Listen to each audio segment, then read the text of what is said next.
안녕하십니까, 이재진입니다. 오늘 준비한 영상은 2024학년도 고려대 정시모집 수능 만점 받아도 불합격 가능이라는 주제입니다. 제가 작년 2월 6일에 서울대 2023학년도 전형계획 분석을 하면서 다음과 같은 예상을 했었습니다. 2022학년도 기준 수능 위주 전형 선발 비율이 40% 이하인 대학, 콕 집어서 중앙대, 경희대를 얘기했거든요. 이 두 개 대학은 정시모집을 서울대 2전형을 벤치마킹해서 투트랙으로 쪼갤 수도 있다. 그러면 급격하게 늘어난 정시모집 선발 인원 때문에 입시 결과 하락의 부담이 있을 수 있는데 전형을 두 개로 쪼개게 되면 입시 결과 급격한 하락을 막을 수 있다. 그래서 이 전형을 도입할 가능성이 있다라고 제가 예상을 했었습니다. 근데 이때 기준으로는 고려대도 정시 선발비율이 굉장히 낮았거든요. 아마 제 추천컨대 아마 2023학년도 고려대가 이 전형을 짤 때 서울대 같은 느낌의 지금 2024학년도 정시에서 투 트랙으로 쪼개는 전형을 고민했었을 거예요. 그런데 한템 쉬어가는 입장에서 2023은 도입하지 않고 아마 2024에서 도입한 것이 아닐까라고 생각을 해봅니다. 고려대학교 2024학년도 정시 모집 교과 우수자 전형을 살펴볼게요. 수능 100이 없어진 게 아니에요. 수능 100이 있어요. 정원내 1037명이 수능 100으로 선발을 합니다. 그리고 신설된 전형, 이 전형은 뭐냐면 427명이 있는데 수능 80에 교과 20,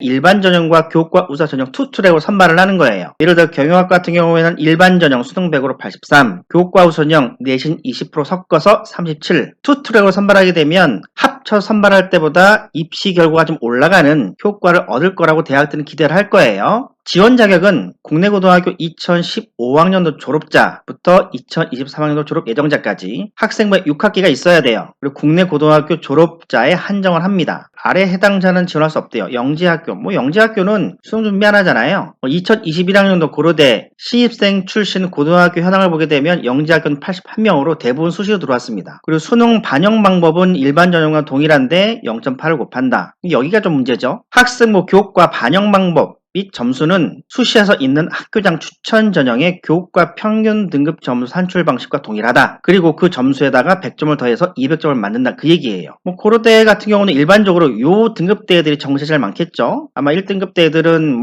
거의 많지 않을 테니까 요 등급대 볼까요? 그러면 대략 198점 정도 또는 194점 정도 학생들이 이 전형에 지원하는 학생들일 거를 추정을 하죠. 그럼 여기서부터 여기까지는 특히 9등급 보세요. 내신 9등급인데 수능 만점 받게 되면 감점 폭이 얼마예요? 빵점이니까 다른 학생들보다 대략 100점에서 98점 정도 손해를 받고 정시 지원하는 거잖아요. 9등급이고 다른 학생들 모두 다 200점이라면 100점 깎이니까 이건 수능 만점 받아도 떨어지는 거예요. 이 전형이 문제 있다고 보시는 분들은 여기를 많이 얘기하시거든요. 내신 4등급과 5등급 감점폭이 크다. 이 등급대에도 합격이 불가능하다. 예, 맞아요. 고려대가 이 전형을 만들면서 내신 극간 차이를 4등급, 5등급 합격할 수 없게 만들었습니다. 대학들이 전형을 설계하거나 특히 학생부 극간 점수를 산출할 때 급간 차이를 되게 고민하면서 짜거든요. 저렇게 벌려놨다는 뜻은 저 등급대 학생들은 별로 바라지 않는 거예요. 여기부터 여기까지 보시게 되면 8점 벌렸잖아요. 8점 벌렸으니까 이건 들어오지 말란 뜻이죠. 그러면 이 문제에 대해서 아니 왜 학생부를 도입해서 내신 4등급 이하 학생들은 이 전형을 못 쓰게 하냐? 아니 수능 100점 쓰면 되잖아요. 또 이렇게 얘기하면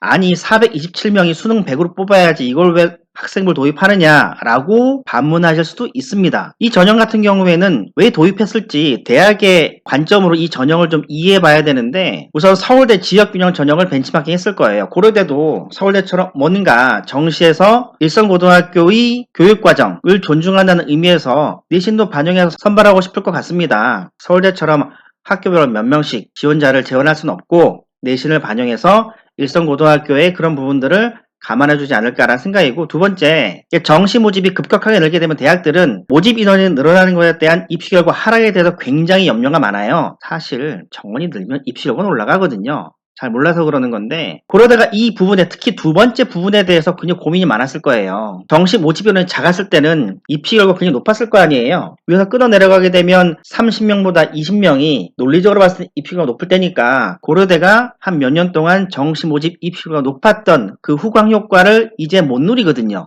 그러니까 정시를 투트랙으로 쪼개게 되면 모집 인원이 감소하는 효과를 얻으니까 정시에서 투트랙으로 선발을 해서 입시 결과 하락을 방지하고자 이렇게 교과 우수자 전형을 도입했을 거라고 추정을 하고요. 정시에 합격하게 되면 합격자 서약서 이런 게 있어요. 누르는 박스가 있는데 본인의 내신 점수도 수능 선발에는 포함되어 있지는 않지만 대학에서 연구를 위해서 학생부 성적 이관에 동의하느냐 이런 내용들이 있어요. 그러면 고려대 입장에서는 그런 자료를 모았겠죠. 그럼 정시에서 과연 4등급 이학생들이 얼마 있는지 봤겠죠. 이 부분 같은 경우에는 특히 이제 이 부분에 대해서 이제 반론을 제기하신 분들은 외고나 특목 자사고한테 불리하다 이런 얘기를 많이 하시는데 그런 학생들은 수능 100 쓰면 돼요. 그럼에도 불구하고 여기 쓰고 싶은 학생들 같은 경우에는요. 제가 외고를 한번 제가 통계치를 뽑아왔어요. 2021학년도 계열 적합성 208명 중에 117명이 외고고요. 학업 우수 1170명 중에서 267명이 외고예요. 380명 정도의 외고 출신 학생들이 수시에 합격을 한 거잖아요. 그런데 고려대학교 총 입학한 외고 학생 수는 대략 470명 정도 돼요. 대략 90명 정도 외고 출신 학생들이 고대 정시에 합격했다는 뜻이잖아요. 그 90명의 학생들은 내신을 잘 봤겠죠. 4등급 이하 거의 없었을 거예요. 그리고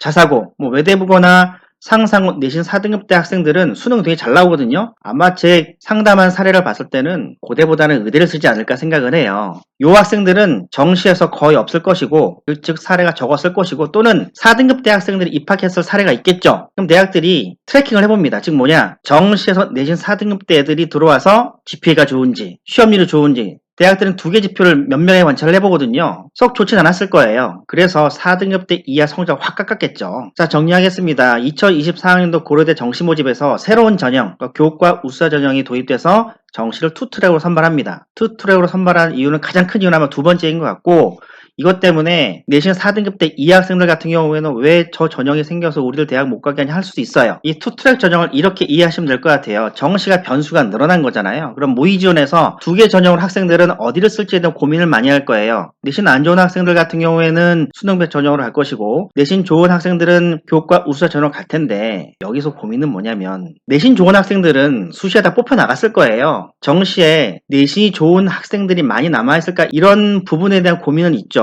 이 전형 같은 경우는 의외로 여기서도 합격생이 많이 나올 가능성도 있습니다. 왜냐면 정시 모집 모의 지원에서 과별로 보게 되면 정원이 작아서 굉장히 쫄릴 거예요. 선뜻 못 쓸 개연성도 있습니다. 그래서 이 전형에서 아마 우리가 좋아하는 펑크가 날 가능성도 있으니까 그런 부분들까지 고민하시게 되면 이 교과 우수자 전형도 우리에게 또 하나의 기회가 될 수 있다라고 생각하시면서 2024학년도 고려대 정시 준비하시면 될 것 같습니다. 다음 영상에서 뵙겠습니다. 감사합니다.